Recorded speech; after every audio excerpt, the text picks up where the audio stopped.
Selamat datang kembali di YouTube channel saya, di YouTube channel Willy Marpaul. Dan hari ini, karena berhubung hari Pentakosta sudah dekat dan kita sedang ada, waktu rekaman ini dibuat, waktu video ini dibuat, sedang ada di penantian Pentakosta, di mana 10 hari setelah kenaikan Tuhan Yesus itu adalah hari Pentakosta, di mana Roh Kudus dicurahkan. Nah, saudara-saudara terkasih, dalam nama Tuhan Yesus pergi ke sorga, dan Dia tidak tinggalkan kita sendirian, Dia tidak tinggalkan kita yatim piatu, tapi Ia memberikan Roh Kudusnya yang akan menyertai kita, yang akan menolong kita, yang akan menghibur kita, yang akan memberikan kepada kita kuasa untuk memberitakan Injil, untuk menjadi saksi Tuhan. Dan hari ini kita akan berbicara hal-hal mengenai Pentakosta. Ke depan ini, beberapa hari ini, kita akan berbicara mengenai Pentakosta. Dan hari ini khususnya saya akan berbicara mengenai satu hal yang sangat-sangat diperbincangkan oleh banyak orang dari puluhan tahun yang lalu, yaitu mengenai bahasa roh. Namun sebelum kita mulai lebih lanjut, jangan lupa untuk subscribe YouTube channel ini. Jangan lupa untuk berikan like. Boleh untuk komen, karena setiap komen akan saya balas. Dan juga boleh share video ini untuk memberkati saudara-saudara kita yang lainnya. Nah, hari ini kita akan berbicara mengenai bahasa roh. Ada banyak orang yang mengatakan bahwa bahasa roh itu sesat. Ada banyak orang yang mengatakan bahasa roh itu nggak ada. Ada yang mengatakan bahasa roh itu ada dulu, tetapi setelah murid-murid mati, setelah rasul-rasul mati, nggak perlu lagi bahasa roh. Nah, sebenarnya bahasa roh itu apa sih? Kembali pertama kita lihat bagaimana peristiwa di hari Pentakosta. Biasanya dimulai dari sini, ya. Kisah Para Rasul 2 ayat 1 sampai 11, 12 ya. 13. Kisah Para Rasul 2 ayat 1 sampai 13. Saya bacakan. Ketika tiba hari Pentakosta, semua orang percaya berkumpul di satu tempat. Orang percaya, ya. Tiba-tiba turunlah dari langit suatu bunyi seperti tiupan angin keras yang memenuhi seluruh rumah di mana mereka duduk. Dan tampaklah kepada mereka lidah-lidah seperti nyala api yang bertebaran dan hinggap pada mereka masing-masing. Maka penuhlah mereka dengan Roh Kudus, lalu mereka mulai berkata-kata dalam bahasa-bahasa lain, seperti yang diberikan oleh Roh itu kepada mereka untuk mengatakannya. Ayat 5. Waktu itu di Yerusalem diam orang-orang Yahudi yang saleh dari segala bangsa di bawah kolong langit. Ketika turun bunyi itu, berkerumunlah orang banyak. Mereka bingung karena mereka masing-masing mendengar rasul-rasul itu berkata-kata dalam bahasa mereka sendiri. Mereka semua tercengang-cengang dan heran, lalu berkata, bukankah mereka semua berkata-kata itu orang Galilea? Bagaimana mungkin kita masing-masing mendengar mereka berkata-kata dalam bahasa kita sendiri, yaitu bahasa yang kita pakai di negeri asal kita? Ayat 9. Kita orang Partia, Media, Elam, penduduk Mesopotamia, Yudea dan Kapadokia, Pontus dan Asia, Frigia dan Pamfilia, Mesir dan daerah-daerah Libya yang berkaitan dengan Kirene, pendatang-pendatang dari Roma, baik orang Yahudi maupun penganut agama Yahudi, orang Kreta dan orang Arab. Kita mendengar mereka berkata-kata dalam bahasa kita sendiri tentang perbuatan-perbuatan besar yang dilakukan Allah. Mereka semuanya tercengang-cengang dan sangat termangu-mangu sambil berkata seorang kepada yang lain, apakah artinya ini? Tetapi orang lain menyindir, mereka sedang mabuk oleh anggur manis. Nah, ini biasanya yang menjadi awal daripada hari Pentakosta yang selalu dibicarakan. Berangkat dari ayat ini, karena memang ini adalah Pentakosta pertama. Nah, kita tahu di Pentakosta pertama di mana 120 orang murid berkumpul ya di loteng atas Yerusalem, lalu mereka berdoa 10 hari. Mereka berdoa menantikan Roh Kudus, dan tepatnya hari Pentakosta 10 hari kemudian setelah kenaikan Yesus, Roh Kudus datang. Seperti apa katanya? Seperti ada tiupan angin keras. Turunlah dari langit suatu tiupan seperti angin keras yang memenuhi rumah itu, dan tampaklah kepada mereka lidah yang menyala seperti api. Bukan api yang berbentuk, bukan api, tapi lidah yang menyala seperti api. Boleh kita lihat di Alkitab kita baik-baik. Bukan api, tapi lidah yang menyala seperti api. Ya, karena katakannya tampaklah kepada mereka lidah-lidah seperti nyala api, berarti lidah yang berapi. Nah, itu dia, lidah yang menyala oleh api. Kemudian dalam ayat 4, mereka penuh dengan Roh Kudus, lalu mereka berkata-kata dalam bahasa-bahasa lain. Kita masuk, apa itu bahasa roh? Bahasa roh itu karunia. Karunia itu diberikan karunia itu bukan untuk kepada semua orang. Karena kalau kita baca dalam 1 Korintus 11, karunia itu kepada seorang Tuhan berikan ini, kepada seorang Tuhan berikan ini, kepada seorang Tuhan berikan ini. Tidak semua orang diberikan karunia berbahasa roh. Tapi nanti kita akan lihat bagaimana apa guna bahasa roh. Kita masuk kepada jenis-jenis bahasa roh. Yang pertama, dalam Kisah Para Rasul 2 ayat 4 ini, bahasa roh di situ yang mengucapkannya tidak mengerti, tetapi yang mendengarkannya mengerti.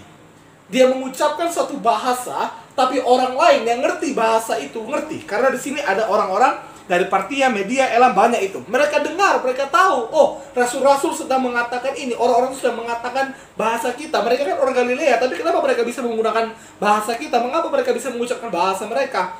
Dan rasul-rasul saat itu mengucapkan apa? Perbuatan-perbuatan Allah yang besar. Dan mereka mengerti akan hal itu. Orang-orang yang mendengarnya mengerti, padahal rasul-rasul itu tidak mengerti apa yang diucapkan. Jadi pertama, bahasa roh di sini, yang mengucapkannya tidak mengerti, tetapi yang mendengarkannya mengerti. Itu yang pertama. Dan saya percaya ini juga yang menjadi sarana penginjilan, di mana rasul-rasul itu diperintahkan untuk menginjili ke seluruh dunia, sampai ke ujung bumi. Itu perintah Tuhan. Itu sebabnya Tuhan berikan bahasa ini, bahasa yang baru, bahasa-bahasa lain, supaya mereka bisa memberitakan Injil. Itu yang pertama, mengenai bahasa roh. Yang kedua, mari kita buka 1 Korintus 14 ayat 2 dan 14.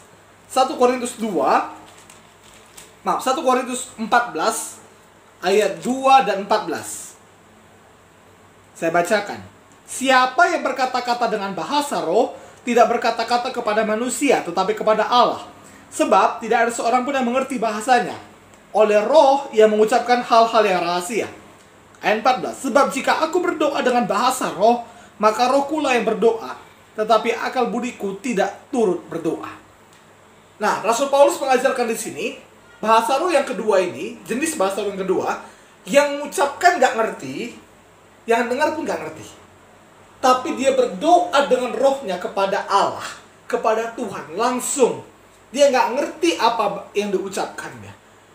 Dia tidak memakai akal budinya dalam berdoa, tapi rohnya yang berdoa. Dan itulah sekarang yang sering terjadi di gereja-gereja Pentakosta, Karismatik, dan umat Tuhan. Karena saya percaya Pentakosta, Roh Kudus itu bukan dicurahkan hanya untuk gereja Pentakosta dan Karismatik, tapi untuk semua umat. Saudara boleh lihat nanti, saya akan jelaskan di konten-konten video berikutnya. Jadi kisah 1 Korintus 14 ini menjelaskan mengenai bahasa roh yang sering kita pakai sekarang. Dan bahasa roh itu nggak bisa dibuat-buat. Ada orang mengatakan, itu bahasa roh bisa dibuat-buat. Laba-laba di dinding, laba-laba di dinding, laba-laba di dinding, kura-kura kupu-kupu, kura-kura kupu-kupu. Ya, bahasa roh itu nggak bisa dibuat-buat. Ya, coba saudara, saya tantang kepada saudara yang menonton video ini, bisakah saudara membuat satu bahasa, 1 menit ngomong dengan bahasa yang baru? Saya orang Indonesia, saya tahu bahasa Indonesia, saya bisa bahasa Indonesia, saya bisa bahasa Inggris, sedikit bisa berbahasa Chinese, sedikit bisa berbahasa Batak, oke, sedikit ya kan, nah saya bisa berbahasa roh. Tapi kalau saya mengucapkan satu bahasa yang baru, saya menciptakan bahasa yang baru, susah untuk menciptakan satu bahasa itu. Itu artinya bahasa itu nggak bisa dibuat-buat. Tapi bahasa roh, 1 jam pun bisa kita terus berbahasa roh. 1 jam pun kita bisa terus berbahasa roh. Kenapa demikian? Karena bukan akal budi yang main, bukan otak yang main saat kita bahasa roh, tapi roh kita. Roh kita yang berdoa kepada Tuhan. Inilah guna daripada bahasa roh. Membangun diri kita sendiri. Memang tidak membangun orang lain, kecuali bisa ditafsirkan. Tapi khusus untuk berbahasa roh itu membangun diri kita sendiri. Dan itu adalah doa kita langsung kepada Tuhan. Hanya Tuhan yang bisa mengerti bahasa roh itu. Hanya Roh Kudus yang bisa mengerti apa itu yang kita ucapkan dalam bahasa roh. Dikatakan tadi dalam ayatnya yang kedua, ya, oleh roh yang mengucapkan hal-hal yang rahasia. Kenapa rahasia? Karena begini, sebagai contoh, saya berdoa buat mama saya, orang tua saya, mama saya. Biasanya kalau kita doa buat orang tua, Tuhan berikan kesehatan, berikan kekuatan, umur panjang, berikan rezeki yang melimpah. Setelah itu kita nggak tahu lagi apa yang mau kita bilang. Itu aja ya. Saya kasih waktu 10 menit samamu untuk doa orang tua, paling itu aja diulang. Sehat, kuat, panjang umur, ulang lagi. Sehat, kuat, panjang umur, 10 menit, itu aja. Tapi kita kan nggak tahu apa hal-hal khusus yang dibutuhkan orang tua kita saat itu. Mungkin orang tua kita sedang ada masalah di tempat pekerjaannya. Kita nggak tahu kan? Di saat itu kita berbahasa roh untuk orang tua kita. Kita berdoa dalam bahasa roh untuk orang tua kita. Lalu kita kan nggak tahu apa yang terjadi. Misalnya orang tua kita misalnya ada sesuatu yang mau terjadi. Misalnya ada penyakit dalam tubuhnya, kita nggak tahu. Kita nggak tahu dan dia pun nggak tahu. Tapi kita sudah berdoa dengan bahasa roh yang rahasia itu. Dan Tuhan akan mengerjakannya. Karena otak kita ini nggak, ya berdoa dengan akal budi itu ada. Sebelum saya mulai vlog ini saya berdoa tadi itu dengan akal budi saya berdoa. Dan kalau saya berbahasa roh itu bukan dengan akal budi, tapi dengan roh saya berdoa.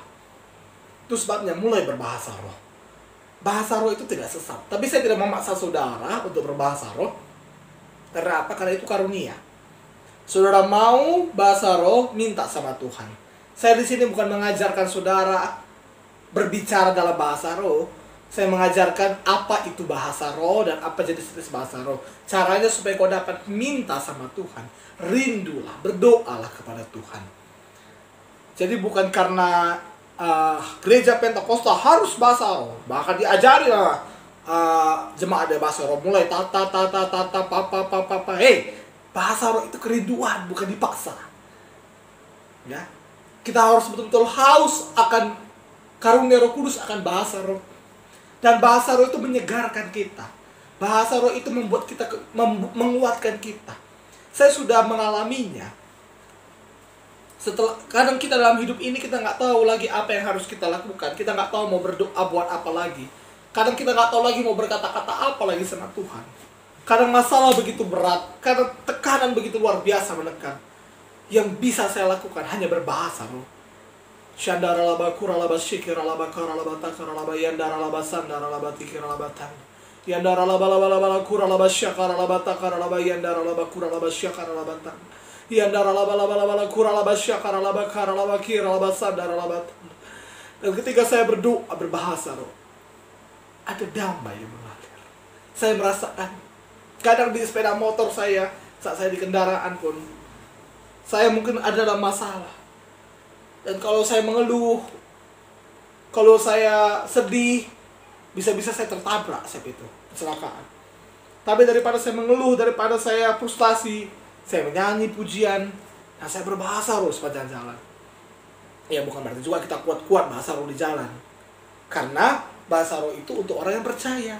Kalau orang yang gak percaya, nanti boleh saudara kupas lagi dalam 1 Korintus 14 ini. Ya, karena kalau misalnya ada orang yang gak percaya, lalu dia dengar kita bahasa roh, kita bisa bilangnya gila. Ya, saya berharap saudara yang nonton ini orang-orang percaya semuanya. Karena Roh Kudus itu turun kepada orang-orang percaya.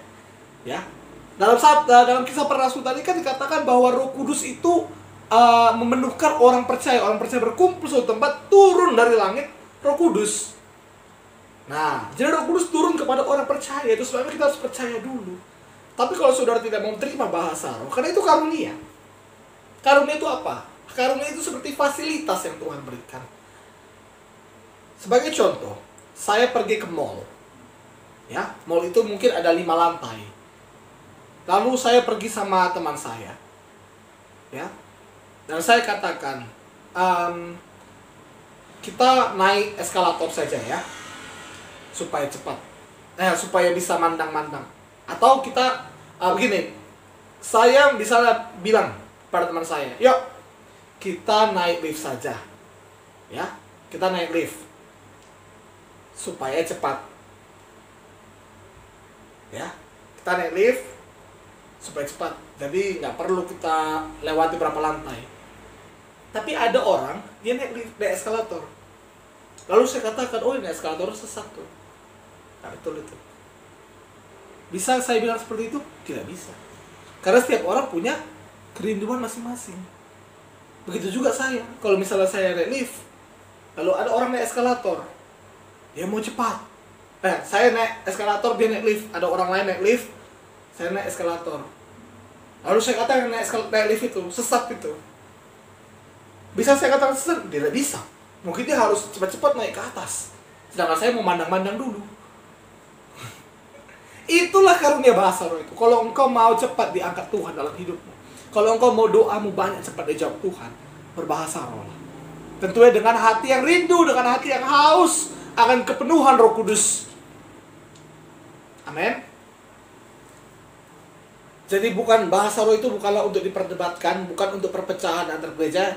Kalau ada orang yang mengatakan bahwa bahasa roh itu, ada orang yang menggunakan bahasa roh, menggunakan statement bahasa roh untuk memecah gereja, itu adalah kuasa kegelapan. Itu adalah tipuan iblis di akhir zaman. Karena apa? Karena mungkin dulu 20 tahun yang lalu bahasa roh itu nggak ngetren. Orang Kristen yang berbahasa roh itu dianggap sesat. Tapi di hari-hari belakangan ini, orang yang nggak berbahasa roh biasanya yang dibilang kuno. Karena apa? Karena kuasa Roh Kudus itu bekerja dengan dahsyatnya. Di mana ada nubuatan dari hamba Tuhan bahwa di hari-hari ini akan datang Pentakosta ketiga, penuaian jiwa-jiwa yang luar biasa. Sampai Yesus datang di awan-awan menjemput kita gereja. Saudara yang kasih Tuhan, bahasa roh itu nggak sesat karena bahasa roh ada di Alkitab. Lalu bahasa roh itu nggak bisa dibuat-buat. Namun ada satu bahasa roh lagi, Markus 16 ayat yang ke-17. Saya bacakan. Markus 16 ayat 17. Tanda-tanda ini akan menyertai orang-orang yang percaya. Mereka akan mengusir setan-setan demi namaku. Mereka akan berbicara dalam bahasa-bahasa yang baru bagi mereka. Ya, saya boleh katakan ini bukan hanya bahasa roh yang tidak bisa kita mengerti, tapi ini bahasa yang bisa kita mengerti, namun perubahan perkataan. Setelah orang dipenuhkan Roh Kudus, bukan hanya dia mendapatkan karunia bahasa roh, tapi ada Roh Kudus yang memimpin dia untuk bisa menghasilkan buah-buah Roh Kudus, di mana perkataannya berubah, perkataannya menjadi lebih baik, perkataannya membangun. Itu sebabnya di hari-hari sebelum Pentakosta, peringatan Pentakosta ini, terimalah kuasa Roh Kudus, terimalah kepenuhan Roh Kudus. Karena apa? Karena ada banyak manfaatnya. Namun kalau saudara belum mau menerimanya, saudara belum mau menerima bahasa roh itu, saya tidak bisa katakan saudara sesat. Dan saudara juga, ya, yang mungkin kita semua sudah menerima bahasa roh, jangan katakan yang belum bahasa roh itu sesat. Bagian kita bukan menghakimi, tapi bagian kita sama-sama kita bersatu. Sayang, dengarkan, bahasa roh tidak membawa ke sorga. Bukan berarti karena engkau bahasa roh engkau ke sorga. Itu adalah satu statement yang bodoh. Tapi bahasa roh itu adalah karunia yang Tuhan berikan, sehingga pelayanan kita, hidup kita semakin meningkat. Karena saya lihat setelah Petrus penuh Roh Kudus, setelah Petrus menerima Roh Kudus, setelah dia berbahasa roh, dia yang dulunya penakut sama dayang-dayang takut, tapi setelah dipenuhkan oleh Roh Kudus, sekali berkhotbah hanya 4 menit. Saudara baca khotbah Petrus dalam Kisah 2, hanya 4 menit Petrus berkhotbah, 3.000 orang bertobat. Itu kuasa Roh Kudus. Dan saya akan bahas di video berikutnya. Kiranya saudara boleh saudara boleh mendapatkan jawaban, mendapatkan informasi yang baik dari saya tentang bahasa roh ini. Jangan lupa untuk subscribe channel YouTube ini, jangan lupa untuk like, komen, dan juga share. Dan biarlah Roh Kudus memenuhi kita semuanya, Roh Kudus menyertai kita semuanya. Haleluya. Tuhan Yesus memberkati kita semuanya.